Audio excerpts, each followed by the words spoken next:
Several lost inventions exist with very little remaining information, often leaving their exact mechanisms or formulas a mystery, including Starlite.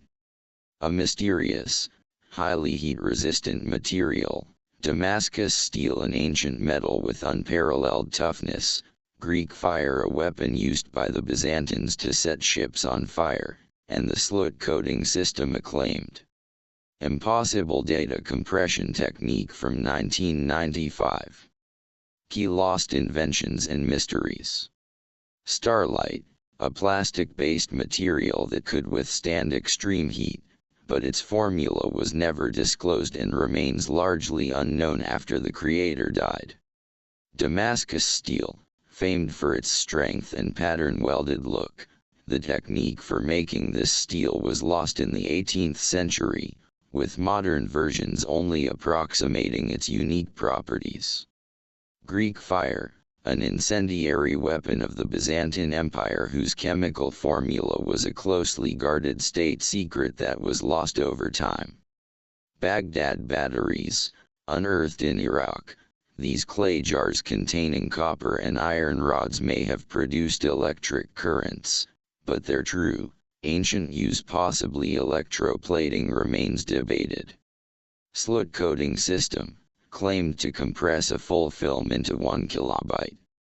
The inventor died before the secret could be revealed, though many believed it to be impossible or a fraud. Antikythera mechanism, an ancient Greek, intricate geared device often called the world's first analog computer, used to predict astronomical positions. Archimedes' death ray, an alleged weapon from antiquity using mirrors to concentrate sunlight to burn ships, of which no physical evidence remains.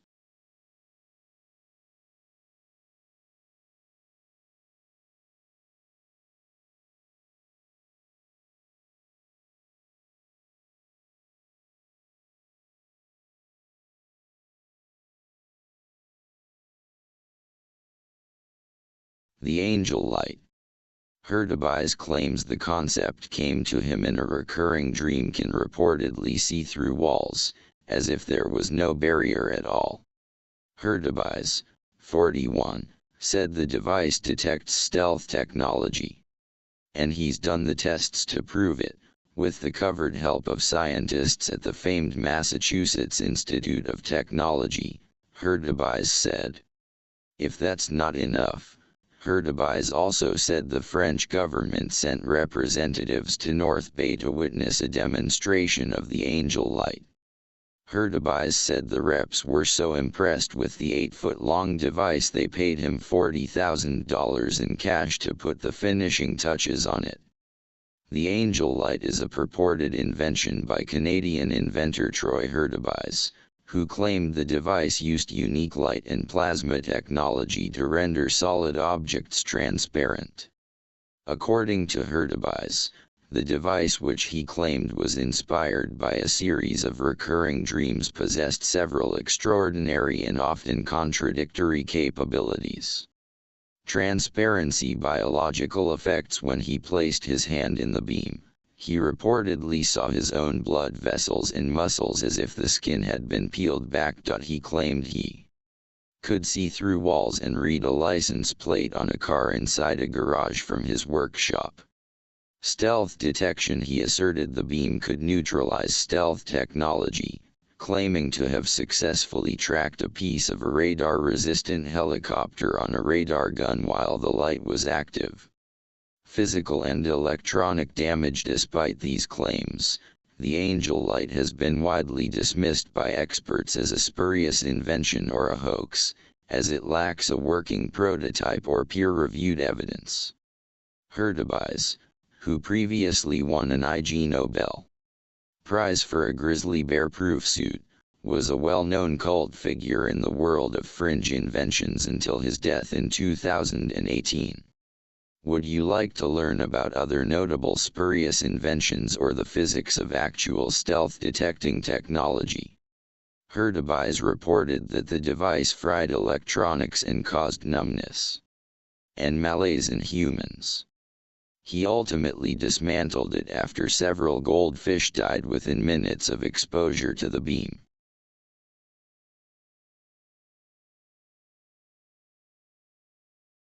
Black box.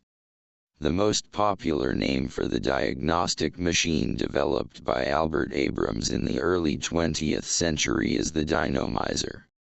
It was commonly referred to as a black box because, while it resembled a radio receiver with dials and wires, the internal mechanisms were hidden and not allowed to be opened, concealing that it was likely non-functional.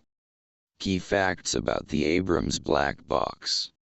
Methodology: Abrams believed disease was caused by unhealthy vibrations and claimed his devices could measure these frequencies from a patient's blood or handwriting. Operation: a drop of blood or other sample was placed in the dynamizer, which was connected to another device often called a reflexophone in a healthy subject. The practitioner would tap on the subject's spine/abdomen, looking for areas of dullness that corresponded to specific diseases.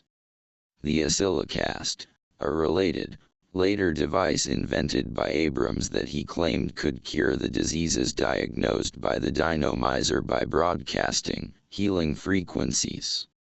Debunking: in 1924, a Scientific American investigation concluded the devices were useless illusion or fraud. Internal inspections found low-powered radio transmitters, or minimal wiring, often just a buzzer. Radionics: Abrams' methods laid the foundation for the field known as radionics. Abrams was famously labeled the Dean of 20th Century Charlatans by the American Medical Association. The popular name for Albert Abrams' diagnostic machine is the oscillocast. It was also known as the reflexophone, a device to measure vibrations, or the dynamizer, which was used to detect vibratory rates of. How it worked: Abrams claimed his device could diagnose illnesses by detecting specific electromagnetic vibrations from a patient's blood or hair sample. The diagnosis method: the practitioner would use the machine, the black box, in conjunction with a healthy volunteer, tapping on their abdomen to detect dullness in the area corresponding to the suspected disease. The era: Abrams called his system Electronic Reactions of Abrams, ERA, and by 1923, over 3,000 doctors were leasing his devices, which he refused to let anyone open. Legacy: Abrams 1863 to 1924 was often called the Dean of 20th Century Charlatans, and his devices were discredited by the American Medical Association as fraudulent.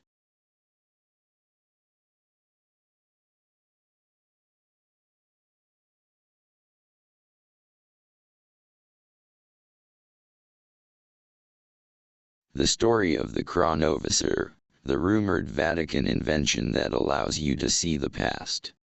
A priest in the Vatican named Pellegrino Ernetti claimed he could observe the past with a time machine he had invented. But what's the truth about the chronovisor? The unsolved disappearance of Emanuela Orlandi in 1983 to a covered collection of documents known as the Apostolic Archive. The Vatican's history is full of secrets. And of all the Vatican's purported secrets, none may be more bizarre than the legend of the chronovisor. The chronovisor is said to be a device that gives the user the ability to see through time. Though the existence of the chronovisor has never been proven, a 2002 book by Vatican priest Father François Brune says otherwise. According to Brune, the chronovisor was developed by Father Pellegrino Ernetti, a Benedictine monk. Ernetti allegedly kept the device secret until the early 1960s, when he confided in Brune and told him that 12 scientists, including famed physicist Enrico Fermi and former Nazi scientist Wernher von Braun, helped him to build it. made of cathode rays, antennae, and metals that received sound and light signals on all wavelengths. The chronovisor purportedly allowed the team of scientists to document events of the past, including the crucifixion of Jesus Christ. The machine, therefore, could validate the teachings of the Bible, simply by providing a first-hand look into the past. The de facto resource on the chronovisor is Brun's 2002 book, Le Nouveau Mystère du Vatican. In it, Brun explains how he met Father Ernetti on a boat ride across Venice's Grand Canal in the early 1960s. Like Brun, Ernetti was well versed in the history of ancient languages, which made for natural conversation. But soon, Ernetti directed their chat toward science. Brun had been expounding on the many ways in which the Christian Bible could be interpreted when Ernetti suggested that he had access to the truth via a time-traveling device. Pellegrino Ernetti claimed that he and a group of renowned scientists came together in a mutual quest to uncover the past. One scientist was Fermi, who won the Nobel Prize in Physics in 1938, and another was the ex-Nazi von Braun, whose work at NASA got America to the moon. According to Ernetti, the device had several antennae, 3 of which were made of mysterious metals that picked up sound and light waves across their entire respective spectrums. A direction finder on the device was allegedly tuned into the specific era one wanted to view, while a screen displayed it and a recording device captured the footage. The chronovisor was thus more of a window into the past than a time machine. Ernetti said it worked like a television, catching echoes from days long gone that had been floating in. Ernetti recounted how he witnessed Marcus Tullius Cicero's speech to the Roman Senate in 63 BC, his gestures, his intonation, Ernetti effused how powerful they were. What flights of oratory. Ernetti made additional, increasingly bolder claims, such as having observed the crucifixion of Jesus Christ. From the founding of the Roman Empire to the destruction of Sodom and Gomorrah, Ernetti alleged that he and his team had taken a peek into some of the most important events in the Bible. On May 2, 1972, an Italian publication called La Domenica del Corriere published his claim. Titled, "A Machine That Photographs the Past Has Finally Been Invented," the article covered Ernetti's shocking statements for all of Italy to read. Alongside the admittedly dubious claims, the magazine published an alleged photograph from the chronovisor that Ernetti claimed captured the Romans crucifying Jesus Christ. The 1972 article also purported that Ernetti had witnessed the Last Supper and kept a photograph of the biblical event for himself as a souvenir. And he claimed to have seen some astonishing things. Ernetti maintained until his death in 1994 that the machine had been hidden away by the Vatican in order to safeguard it from falling into the wrong hands. Interestingly, the Vatican decreed in 1988 that anyone using an instrument of such characteristics would be excommunicated. Shortly before he died, Ernetti wrote an open letter adamantly reiterating that the device was real. He claimed that Pope Pius XII forbade us to disclose any details about this device because the machine was very dangerous. It can restrain the freedom of man. As tantalizing as the chronovisor may sound, many of Ernetti's claims about it have since been debunked. Skeptics have maintained that his purported photograph of Jesus was merely a cheap reproduction of a statue housed in an Umbrian church. Another magazine argued that the photo was merely a reversed image of Jesus from a postcard made in the Italian town of Colle Valenza. In 1996, Paracelsus magazine issued further critiques of Ernetti's claims. The piece questioned why Ernetti hadn't published detailed instructions on how to build.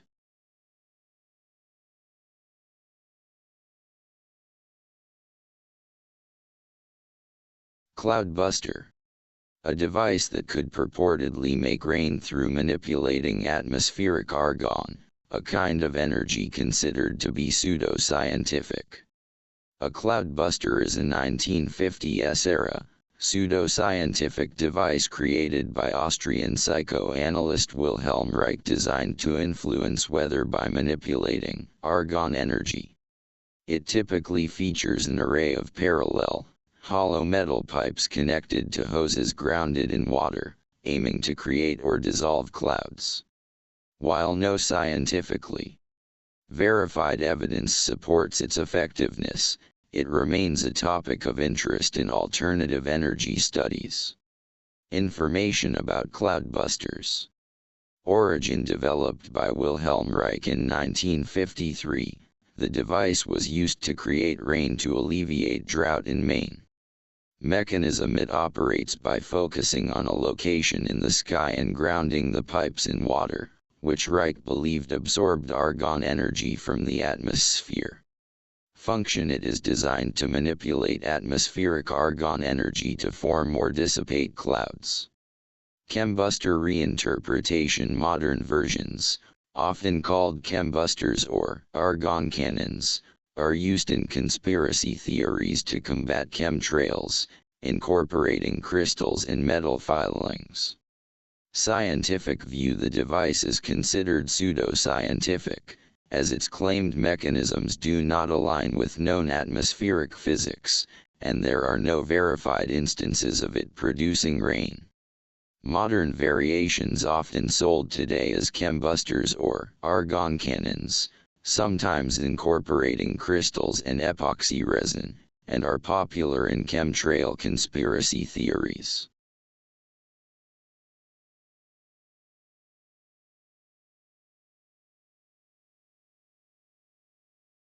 Etheric generator information.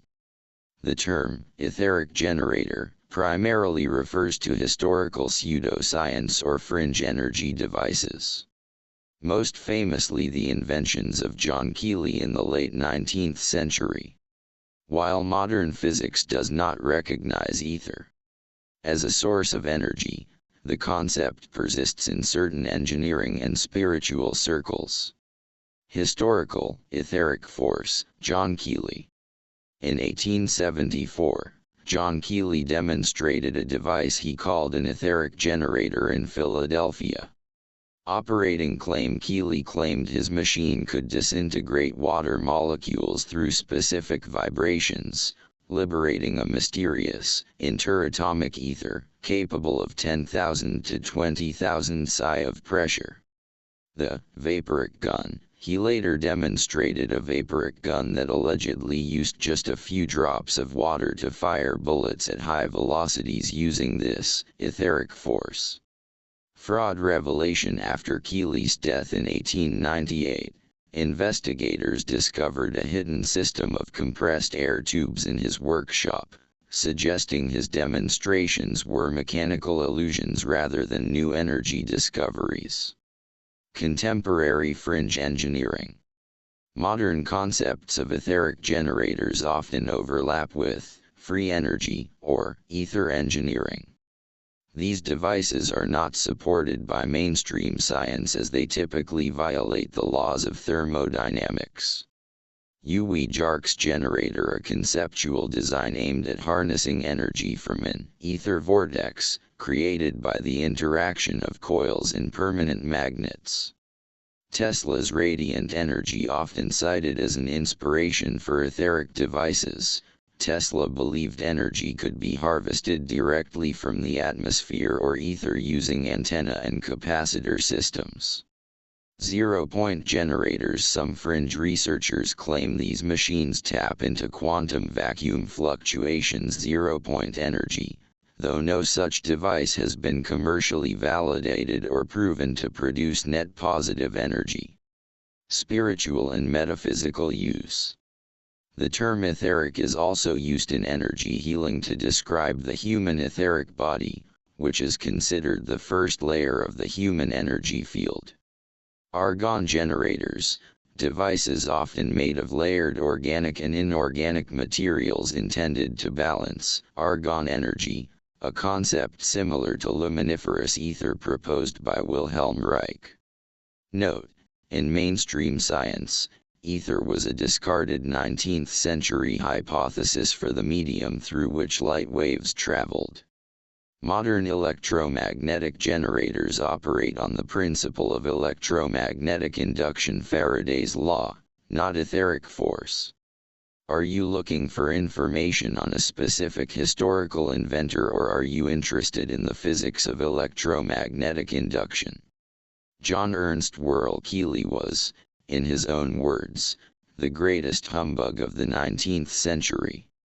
The perpetrator of a long-running and remarkably elaborate pseudo-scientific scam, Keely convinced numerous men and women to invest in his Keely Motor Company, an enterprise dedicated to developing practical ways of harnessing an etheric force he claimed to have discovered.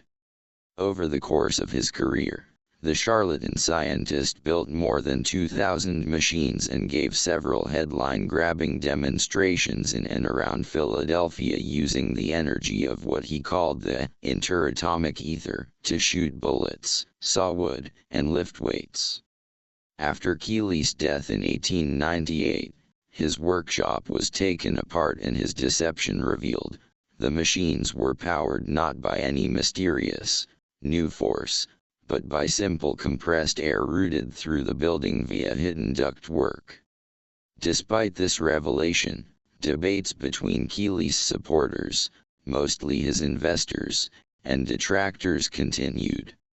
The etheric force machine, pictured, one of only 2 surviving Keely inventions, is part of the otherwise authentic collection of historic machine tools held by the American Precision Museum in Windsor, Vermont. In 2008, the museum received an NEH grant to plan a new permanent exhibition.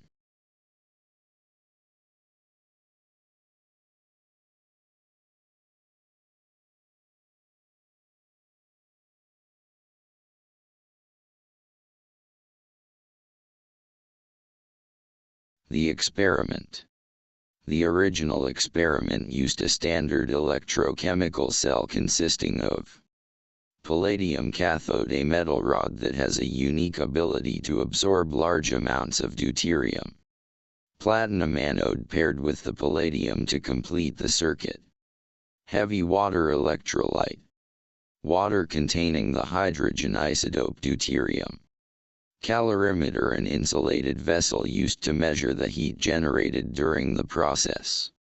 In 1989, electrochemists Martin Fleischmann and Stanley Pons reported that they had achieved nuclear fusion at room temperature using a simple tabletop apparatus. This phenomenon, dubbed cold fusion, promised a nearly limitless source of clean energy by using heavy water and palladium electrodes. However, the claims were met with intense skepticism and ultimately rejected by the mainstream scientific community due to a failure of independent replication. Fleischmann and Pons hypothesized that by using electrolysis to force deuterium atoms into the palladium lattice, the atoms would be compressed enough to overcome their natural repulsion and fuse. They reported excess heat that they argued could not be explained by chemical reactions alone, alongside trace amounts of fusion byproducts like neutrons and tritium. Scientific response. The announcement via press conference on March 23, 1989, bypassed the traditional peer review process, sparking immediate global interest but also deep suspicion. Replication failure. Major research institutions, including Caltech and MIT, failed to reproduce the excess heat or find consistent evidence of nuclear byproducts. Methodological flaws. Critics identified errors in the duo's calorimetry, heat measurement, and noted that the reported neutron levels were far lower than what would be expected from the amount of heat claimed. Official rejection by late 1989, the U.S. Department of Energy, DOE, concluded there was no convincing evidence for cold fusion, and the field was largely labeled as pathological science. While cold fusion is considered dead by most physicists, a small community of researchers continues to study the phenomenon, often under the name low-energy nuclear reactions, LENR. Some modern studies suggest that while the original experiment likely didn't achieve fusion, it may have observed a different, yet to be fully understood nuclear effect. In 2019, a Google-funded multi-institution study published in Nature also failed to find evidence of cold fusion.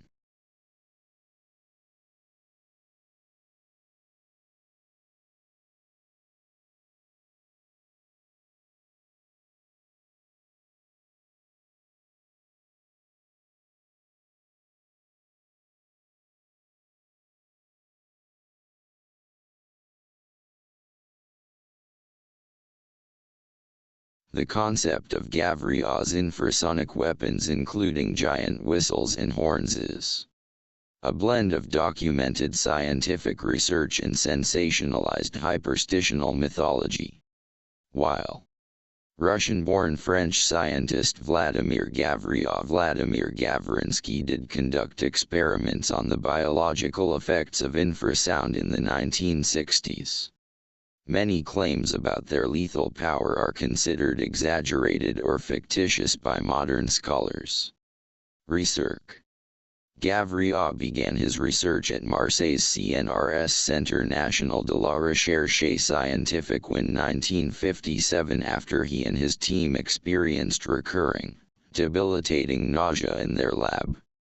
Discovery: the team traced the nausea to a faulty air conditioning motor that was generating 7 Hz infrasound waves, a frequency below human hearing.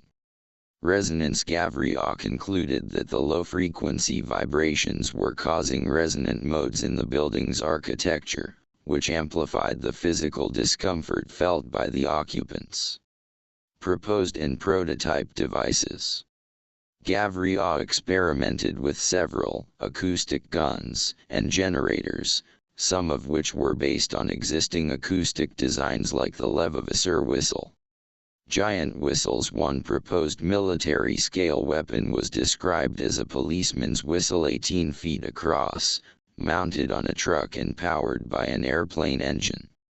Organ pipes: Gavriov built a 24-meter concrete embedded organ pipe capable of reproducing 7 Hz. Acoustic laser: he also created a synchronized array of 74 pipes to focus sound waves, claiming it could inhibit intellectual activity by matching the brain's alpha wave frequency, approximate 5 to 7 Hz. Claims versus scientific reality. While Gavriov's research was real and led to patented devices for generating high-power infrasound, the most extreme claims are often attributed to later sensationalist authors. The jelly myth. Author Lyle Watson famously claimed in the 1970s that a technician died instantly when a giant whistle turned his internal organs into amorphous jelly. No official record of such an incident exists. Lethality. Scientists at institutions like NASA have noted that while infrasound can cause discomfort, nausea, and disorientation, achieving lethal resonance in human organs would require extremely high decibel levels exceeding 170 to 180 dB that are difficult to project over long distances. Modern use. Actual acoustic weapons today, such as the long-range acoustic device, LRAD, typically rely on high-frequency audible sound for crowd control rather than lethal infrasound.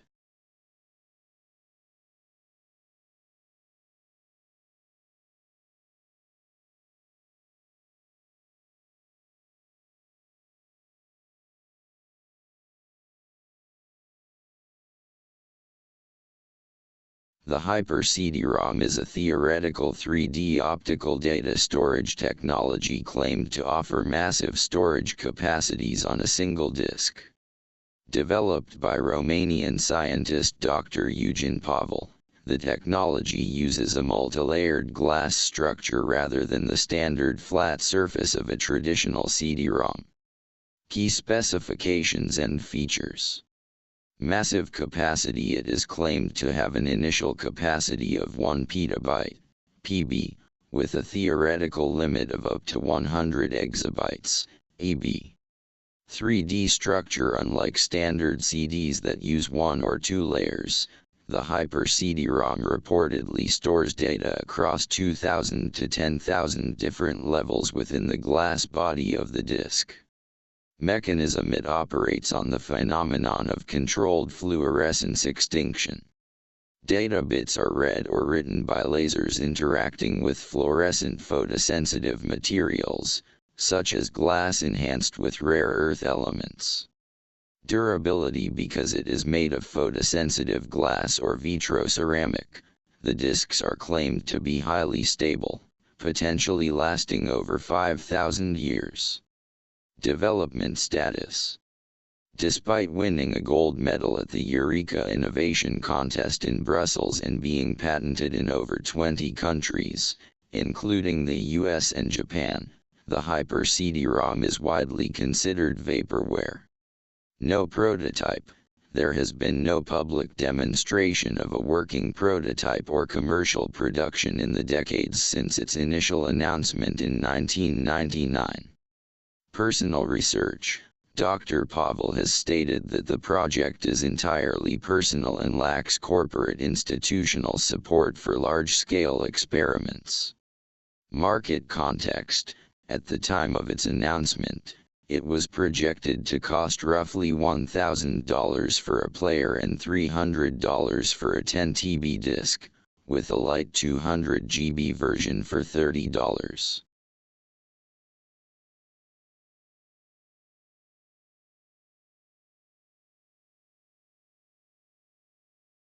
Nikola Tesla electric car hoax. The alleged 1931 Nikola Tesla electric car is widely considered a myth or hoax, with no tangible evidence, patents, or surviving photos to support claims that he modified a Pierce arrow to run on cosmic energy or etheric electricity without batteries. Key points regarding the 1931 hoax. The claim, a story often circulated, states that in 1931, Nikola Tesla removed the internal combustion engine from a 1921 Pierce arrow and replaced it with an AC motor powered by a mysterious receiver that harnessed free energy. The inventor. The story claims the car ran for over 50 miles at speeds up to 90 miles per hour over an 8-day period. The reality. There is no evidence this car ever existed. No reputable documents or eyewitness accounts from that era confirm the demonstration, making it a persistent myth rather than documented history. Contrasting modern Tesla claims. While the 1931 story is a myth, it is occasionally confused with the modern Tesla Incorporated company led by Elon Musk, which has faced its own scrutiny. Allegations of exaggeration. Tesla has been investigated for allegedly exaggerating vehicle range, with reports suggesting in-dash displays were programmed to show optimistic ranges, often underperforming in cold weather. Autopilot concerns. Tesla has faced lawsuits and regulatory scrutiny such as from the California DMV alleging that its autopilot and full self-driving marketing is misleading, as the cars are not fully autonomous. Production issues. Early Model 3 production was the subject of lawsuits over whether the company misled investors about manufacturing capabilities.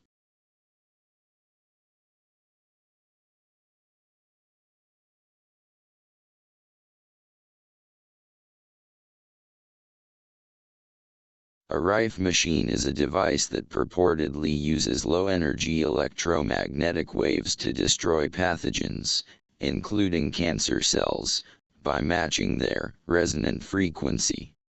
Direct answer: there is no reliable scientific evidence that Rife machines can cure cancer or treat any other medical condition. Major health organizations, including the American Cancer Society and Cancer Research UK, state that these claims are unproven and that the device is often marketed through health fraud. Key facts about Rife machines. Origin: invented in the 1920s by Royal Raymond Rife, who claimed to have discovered mortal oscillatory rates that could shatter microbes like a glass breaking from a high-pitched sound. Regulatory status: the U.S. Food and Drug Administration, FDA, has not approved Rife machines for the treatment of cancer or any other disease. Scientific consensus: experts classify the theory behind Rife machines as pseudomedicine or radionics. Modern science has debunked Rife's original claims, such as the idea that bacteria can transform into cancer viruses. Legal actions: multiple promoters of Rife-style devices have been convicted of health fraud and sent to prison for making false therapeutic claims to vulnerable patients. Risks to patients. Delayed treatment: the most significant danger is that patients may delay or stop proven medical treatments, like chemotherapy or surgery, in favor of using an unproven Rife machine, which can lead to the disease spreading and becoming untreatable. Physical safety: while the radio waves themselves are generally too weak to cause internal damage, some low-quality machines have caused electrical shocks, burns, or skin rashes. Financial cost: these machines are often sold online for thousands of dollars, despite having electrical parts sometimes worth very little.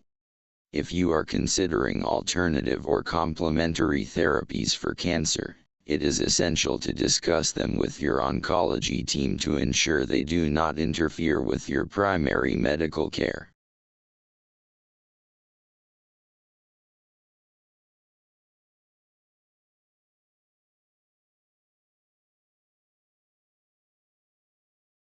The Sloot Digital Coding System, SDCS, is an alleged technique for data encoding claimed to have been invented in 1995 by Romke Jan Bernhard Sloot, 1944 to 1999, an electronics engineer in the Netherlands. Sloot claimed his system could represent an entire feature film with only 1 kilobyte of data, a level of compression which is mathematically impossible according to Shannon's source coding theorem citation needed. Sloot demonstrated the technology by recording and playing back video, apparently using a small smart card which stored a unique identifier, by which any possible video could be referenced. He convinced entrepreneurs Roel Piper, Marcel Boekhoorn, and Tom Perkins to invest in the technology. However, several days before the conclusion of a contract to sell his invention, Sloot died of a sudden heart attack, and his source code was lost forever. His claims have never been reproduced or verified. Contrary to his claims, the playback device he used was discovered to contain a hard drive. Software engineer Adam Gordon Bell speculated that Sloot had come upon a variation of shared dictionary compression, a known technique. He speculates that Sloot believed in his idea because he failed to understand its mathematical limitations, and faked the demonstrations in order to buy time while refining the details. In 1995, Sloot claimed to have developed a data encoding technique that could store an entire feature film in only 1 kilobyte. For comparison, a very low-quality video file normally requires several megabytes, and a 1080p movie requires about 3 gigabytes, 3,221,225,472 bytes, per hour of playing time for better source needed as of 2022, just the plain text alone of the Dutch Wikipedia page. Describing the film Casablanca occupies 29 kilobytes. Roll Piper, former CTO and board member of Philips, is quoted as saying, translated from Dutch, "It is not about compression. Everyone is mistaken about that." The principle can be compared with a concept as Adobe PostScript, where sender and receiver know what kind of data recipes can be transferred, without the data itself actually being sent. Peter Spronk rebuts Piper's codebook analogy by pointing out that Sloot claimed his invention was capable of encoding any video, not only those videos composed from a particular finite set of recipes. In the Sloot Digital Coding System, it is claimed that no movies are stored, only basic building blocks of movies, such as colors and sounds. So, when a number is presented to the SDCS, it uses the number to fetch colors and sounds, and constructs a movie out of them. Any movie. No two different movies can have the same number, otherwise they would be the same movie. Every possible movie gets its own unique number. Therefore, I should be able to generate any possible movie by loading some unique number in the SDCS. How many movies are possible that are variations on Citizen Kane? More than fit in a number of 1 kilobyte, I can tell you. In 1996, Sloot received an investment from colleague Jos van Rossum, a cigarette machine operator. The same year, Sloot and Van Rossum were granted a 6-year Dutch patent for the Sloot encoding system, naming Sloot as inventor and Van Rossum as patent owner. The patent does not describe a compression scheme matching the claimed capabilities of the Sloot encoding system. Despite the impossibility of the encoding system, Sloot received further investment. In early 1999, Dutch investor Marcel Boekhoorn joined the group. In March 1999, the system was demonstrated to Piper. Piper resigned from Philips in May 1999 and joined Sloot's company as CEO, which was rebranded as the Fifth Force, incorporated the story including an account of a demonstration in which Sloot apparently recorded and replayed a randomly selected 20-minute cooking program on a single smart card as told in modest detail in Tom Perkins' 2007 book Valley Boy: The Education of Tom Perkins.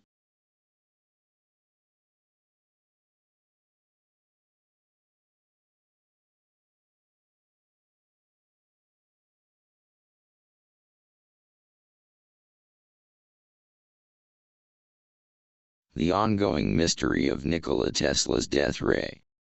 A bit cringy since the engineer says Tesla called it his death ray. Actually, it was the news that started calling it a death ray, and it really annoyed Tesla, because it wasn't a ray. It was a charged particle beam weapon. The series is going to cover that time in the late 1930s when Tesla was writing multiple leaders of the nations heading to World War II, saying his particle beam weapon could prevent the war. He offered to travel to the countries and would build the defense system in their country. He was in negotiations with Neville Chamberlain until Chamberlain suddenly cut off all correspondence with him. After that, Tesla got an offer from Russia and did travel there, doing something.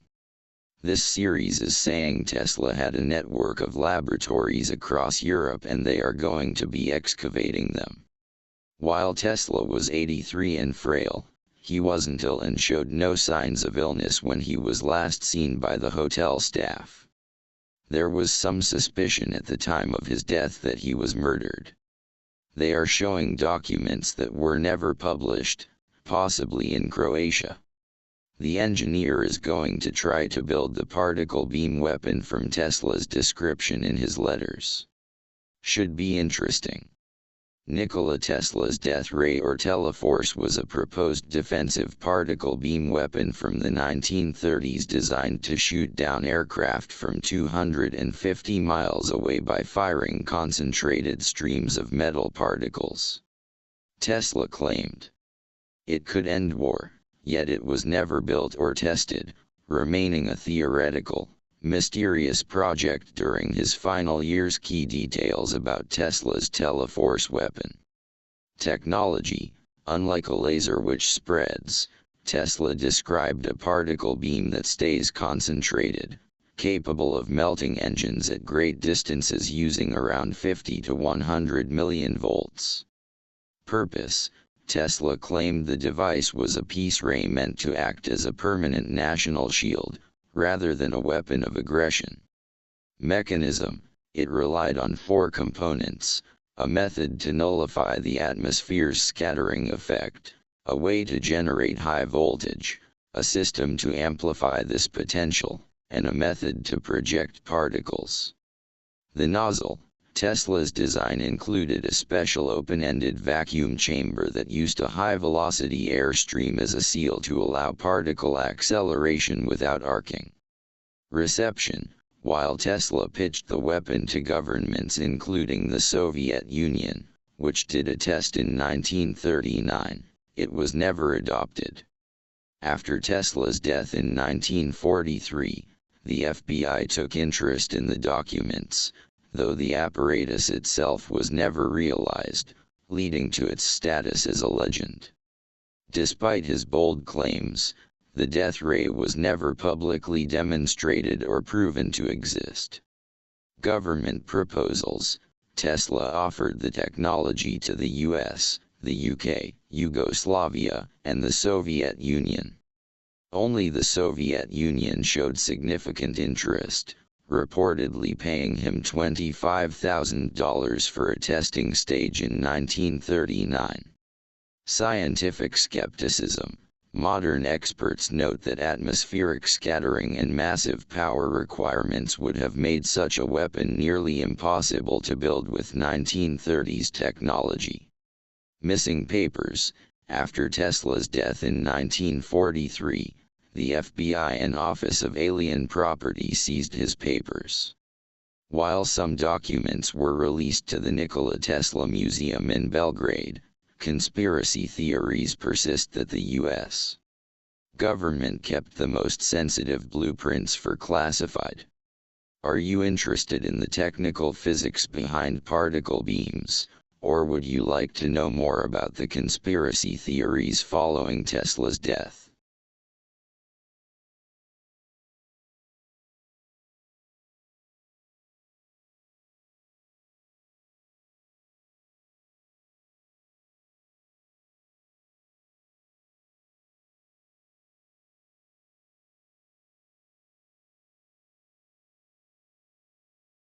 The Archimedes heat ray, also known as the death ray, is a legendary ancient weapon attributed to the Greek mathematician and inventor Archimedes during the siege of Syracuse c. 213 to 212 BC.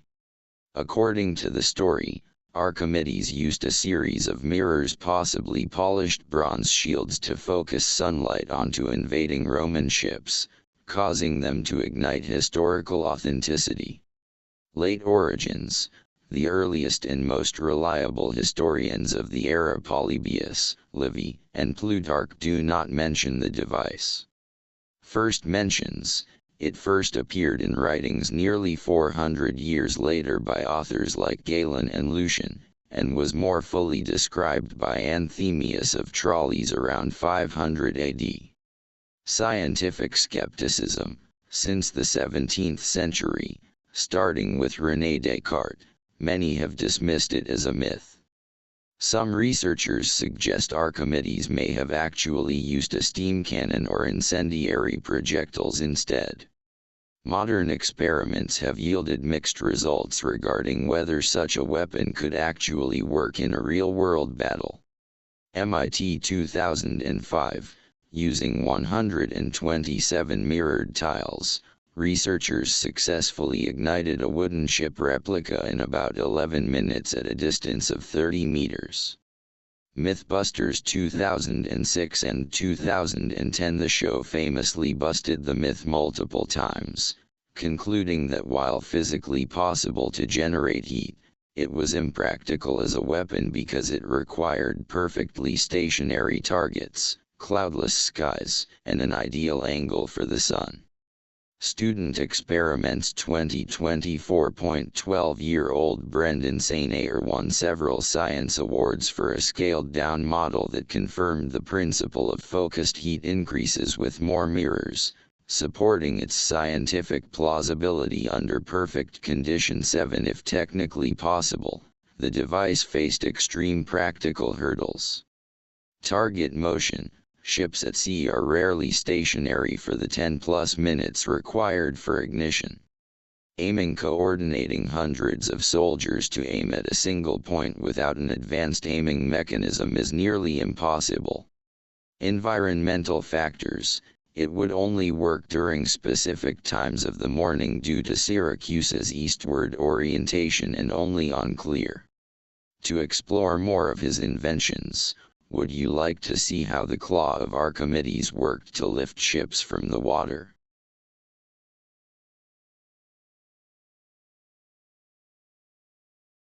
The claw of Archimedes lit. Snatcher, also known as the Iron Hand, was an ancient weapon devised by Archimedes to defend the seaward portion of Syracuse's city wall against amphibious assault. Although its exact nature is unclear, the accounts of ancient historians seem to describe it as a sort of crane equipped with a grappling hook that was able to lift an attacking quinquereme by the bow. By then releasing the claw, the ship would fall onto the rocks or water below, inevitably capsizing. The claw could allegedly shake boats with such force that the crew would be thrown into the sea. These machines featured prominently during the Second Punic War in 214 BC, when the Roman Republic attacked Syracuse with a fleet of 60 quinqueremes under Marcus Claudius Marcellus. When the Roman fleet approached the city walls under cover of darkness, the machines were deployed, sinking many ships and throwing the attack into confusion. Historians such as Livy attributed heavy Roman losses to these machines, together with catapults also devised by Archimedes. The plausibility of this invention was tested in 1999 in the BBC series Secrets of the Ancients and again in early 2005 in the Discovery Channel series Superweapons of the Ancient World. The producers of superweapons brought together a group of engineers tasked with conceiving and implementing a design that was realistic, given what is known about Archimedes. Within 7 days they were able to test their creation, and they did succeed in tipping over a model of a Roman ship so that it would sink. While this does not prove the existence of the claw, it suggests that it would have been possible.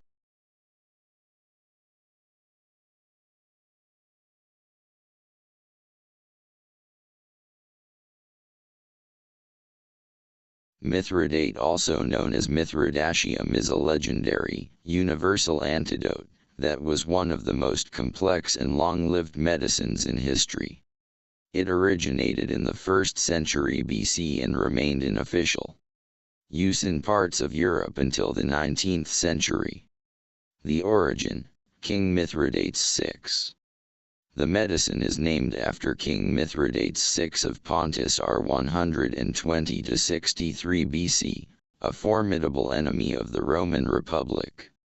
Legend says that due to a paranoid fear of assassination, he spent years researching toxins and experimented on prisoners to find a cure for every known poison. He practiced Mithridatism, the act of ingesting non-lethal, incremental doses of poisons to build a biological immunity. Ironically, according to historical accounts, when he finally tried to commit suicide by poison after a military defeat, it failed because his body was too resilient. He eventually had to ask a soldier to kill him with a sword. Ingredients and composition. The original recipe was supposedly found in the king's private cabinet after his death and taken to Rome. While the exact original is lost, historical versions like those recorded by the Roman writer Celsus often contained between 36 and 65 ingredients. Common components: botanicals: opium, poppy, myrrh, saffron, ginger, cinnamon, frankincense, anise, and various herbs like rue and parsley. Animal products: some versions included skink flesh or dried vipers. Base: the ingredients were typically pounded into a powder and mixed with honey to create an electuary medicinal paste. Historical uses. Mithridate was far more than just a poison antidote, it was treated as a panacea, a cure-all. Plague prevention: during the Middle Ages and the Renaissance, it was a staple defense against the Black Death. General tonic: it was prescribed for internal pains, fevers, and even skin conditions. Oliver Cromwell reportedly took it to treat his acne. Prestige: because of its expensive and exotic ingredients, owning a jar of true Mithridate was a status symbol for European royalty and wealthy merchants. Evolution from Mithridate to Theriac. Over time, the recipe was modified. The most famous upgrade was Theriac or Theriaca Andromachi, created by Nero's physician, Andromachus. He added more opium and specifically focused on viper's flesh, believing that the poison of the snake would cure the bite of the snake. Why it likely worked a bit. While it couldn't cure every poison, its high opium and alcohol wine content undoubtedly provided significant pain relief and a sense of well-being, which likely led many patients to believe they were being cured of various ailments. Note: modern toxicology has replaced these ancient mixtures with targeted antidotes and treatments like activated charcoal. The practice of building immunity through small doses.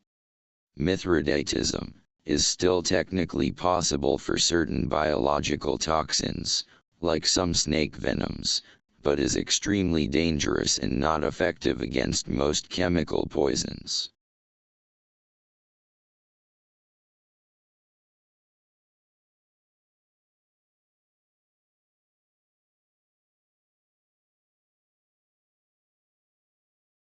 The polybolos was a remarkable piece of ancient engineering, essentially the world's first functioning machine gun. Invented in the 3rd century BCE, it was a repeating catapult that could fire multiple bolts in rapid succession without the operator needing to manually reload each shot. Here is a breakdown of how this mechanical marvel worked and why it was so significant. 1. The inventor: it is credited to Dionysius of Alexandria, a Greek engineer who worked at the arsenal of Rhodes. His design was later improved and documented by the famous writer Philo of Byzantium. 2. The mechanism: what made the polybolos unique was its chain drive, a concept centuries ahead of its time. The machine used 2 flat-linked chains connected by a windlass. As the operator turned the crank, the chain performed several tasks simultaneously: loading, it dropped a bolt from an overhead magazine into the tray. Cocking, it pulled the bowstring back to full tension. Firing, a trigger mechanism automatically released the string at the end of the cycle. Cycling, it returned to the front to grab the string again for the next shot. 3. Key feature is magazine fed, a gravity-fed hopper sat above the firing groove, holding dozens of bolts. Flat link chain. It used one of the earliest known applications of a chain and sprocket system. Accuracy. Unlike a standard ballista, the polybolos didn't need to be re-aimed between shots, allowing the operator to walk the fire onto a target point. Why wasn't it more common? Despite its advanced design, the polybolos wasn't a standard battlefield weapon for a few reasons. Complexity. It was much more expensive and difficult to maintain than a standard Scorpio or Manu ballista. Logistics. It consumed ammunition at a rate ancient supply lines struggled to support. Tactical niche. Because it fired in a fixed line, it was better suited for defending narrow breaches or fortresses than for open field combat. Technical specifications. Estimated feature detail. Ammunition. Wooden bolts with iron tips, approximate 40 centimeters, effective range 200 meters, rate of fire roughly 1 bolt every 2 to 3 seconds. Power. SARS. Torsion springs. Twisted animal sinew or hair.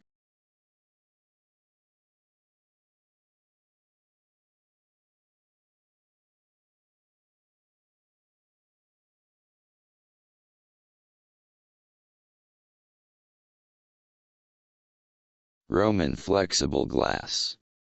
The story of Roman flexible glass vitrum flexile is one of the most intriguing, lost technology, legends from antiquity.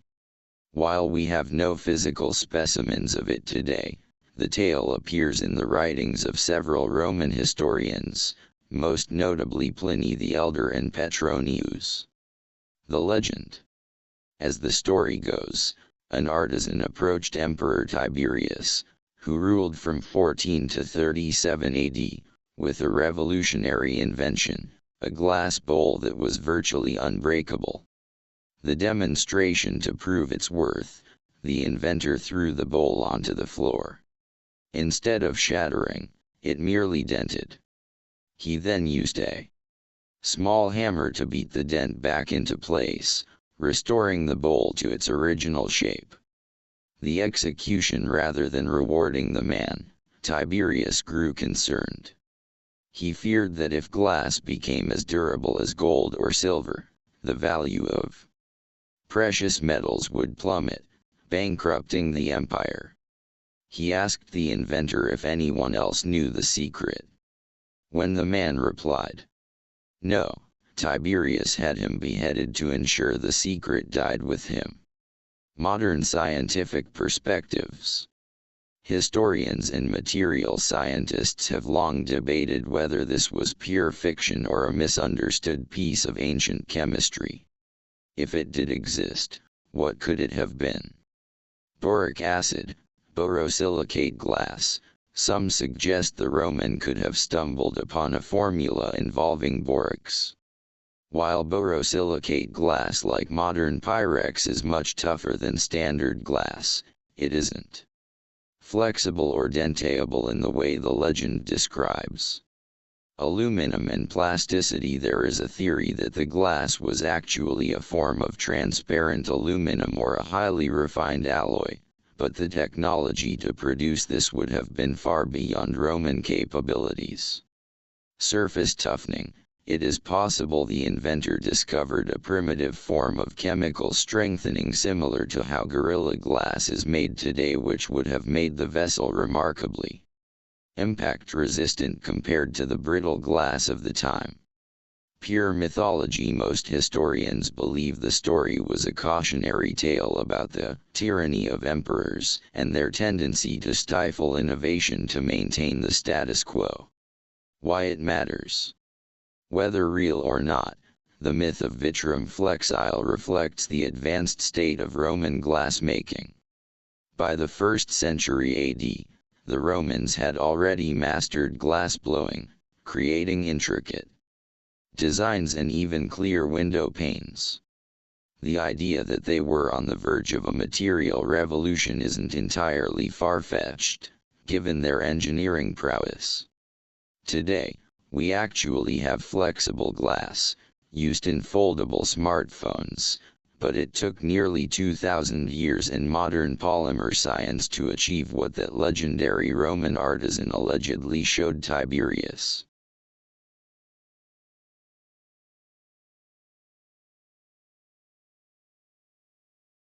Starlite is one of the most intriguing lost technologies of the 20th century. Developed by amateur chemist and hairdresser Maurice Ward in the 1980s, it gained massive attention for its seemingly impossible thermal insulation properties. What made Starlite unique? During demonstrations, most notably on the BBC programme Tomorrow's World in 1990, Starlite showed capabilities that defied contemporary material science. Extreme heat resistance. An egg coated in a thin layer of Starlite was subjected to a blowtorch flame for several minutes. When the shell was cracked, the egg inside was still raw and cold. Laser protection. In tests conducted by the Atomic Weapons Establishment Starlite was subjected to laser pulses that would normally vaporize most materials, yet it remained largely undamaged. Thermal dissipation. Unlike many heat-resistant materials that stay hot for a long time, Starlite was reported to be cool to the touch shortly after the heat source was removed. How it works. Intumescence. Starlite is an intumescent material. When exposed to heat, these substances undergo a chemical reaction that causes them to swell and form a carbonaceous char. This char acts as a highly effective barrier, preventing heat transfer to the underlying surface. While many intumescent paints exist today, often used to protect steel beams in buildings from fire, Starlite's specific recipe was claimed to be far more effective than anything commercially available. The mystery of the recipe. The exact composition of Starlite remains a secret. Maurice Ward was notoriously protective of his invention, fearing that he would lose control of the intellectual property if he licensed it to large corporations or NASA. He reportedly turned down multimillion-dollar offers because he refused to give up the formula.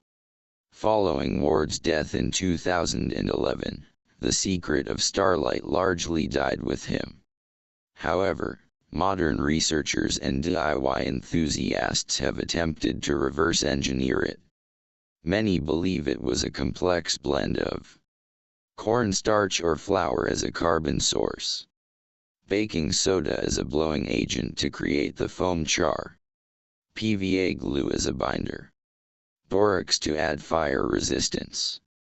While Starlite as Ward envisioned it may never be mass-produced, its legacy pushed the boundaries of material science, proving that sophisticated thermal protection could potentially come from surprisingly common ingredients.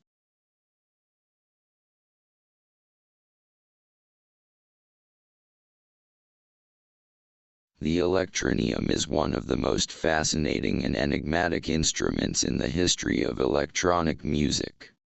Developed by the visionary inventor Raymond Scott in the 1950s and 60s. It wasn't just a synthesizer, it was a pioneer in algorithmic composition and artificial intelligence. Unlike traditional synthesizers that require a performer to play notes on a keyboard, the electronium was designed to be a collaborative instrument. Key innovations of the electronium. Algorithmic intelligence. Scott designed the machine to suggest musical phrases. The user would act as a conductor or editor, selecting and modifying the melodies and rhythms the machine generated. Self-composition. It could generate its own themes and then develop variations on those themes, essentially composing music based on a set of programmed physical rules and vacuum tube logic. Instant playback. At a time when electronic music often required tedious tape splicing, the electronium produced complex, multi-part arrangements in real time. The Motown connection. One of the most famous chapters in the Electronium's history began in 1971, when Berry Gordy hired Raymond Scott to head Motown's electronic music research department. Gordy was fascinated by the idea of a machine that could help songwriters generate new ideas or hits more efficiently. Although it was housed at Motown for several years, it's still debated how much of the machine's output actually made it onto commercial records. Technical legacy. The Electronium was incredibly complex, consisting of several large cabinets filled with thousands of individual components. It lacked a standard manual, and because Scott was notoriously secretive about his inventions, it became a black box after his passing. Today, the most famous Electronium resides in the collection of composer Mark Mothersbaugh, of Devo, who has worked with engineers to restore and preserve this massive piece of music history. It stands as a precursor to the generative music software and AI composition tools we use today.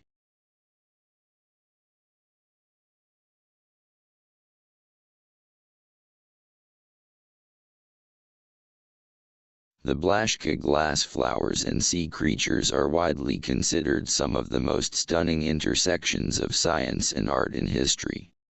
Created by the father-son duo Leopold and Rudolf Blaszka between 1863 and 1936, these models were not just decorative, they were essential scientific tools for a pre-plastic, pre-photography era. Here is a look at how these extraordinary skills manifested in their work. 1. The Glass Flowers Ware Collection. Located at the Harvard Museum of Natural History, this collection consists of over 4,300 models representing 780 plant species. Precision. The models are so anatomically correct that modern botanists still use them for study. They include magnified dissections of flowers and fruits showing internal structures. The technique. Unlike traditional glass blowing, the Blaszkas used lamp working. They heated glass rods over a flame until soft, then shaped them using tweezers and specialized pliers. Coloring. They didn't just use colored glass. They often painted the models with ground glass or metal oxides before firing them again to fuse the color permanently. 2. The glass sea creatures. Before the glass flowers, the Blaszkas gained fame for their glass invertebrates. At the time, marine biologists struggled to preserve soft-bodied creatures like jellyfish and anemones, which turned into colorless blobs in alcohol jars. Materials. To capture the transparency of sea life, they used clear glass, often backed with paper or wax to simulate the opacity of internal organs. Innovation. They used copper wire as internal skeletons for tentacles and delicate appendages, allowing them to create dynamic, lifelike poses that appeared to be floating in water. Scientific impact. These models allowed museums around the world to display the beauty of the deep sea to a public that had never seen such creatures alive. 3. A lost art. One of the most enduring mysteries is how the Blaszkas achieved such lifelike textures. While many believed they had a secret formula, modern research suggests their secret was simply unparalleled patience and observation. They maintained their own garden and a private aquarium to study living specimens. No successors because Rudolf Blaszka had no children and never took on apprentices. The specific manual shorthand and customized tools they used died with him in 1939. The collection remains a testament to a time when art was the primary lens through which we viewed the complexities of the natural world.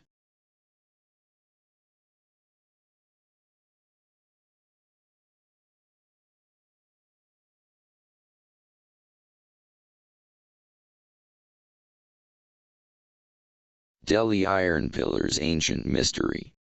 The Iron Pillar of Delhi.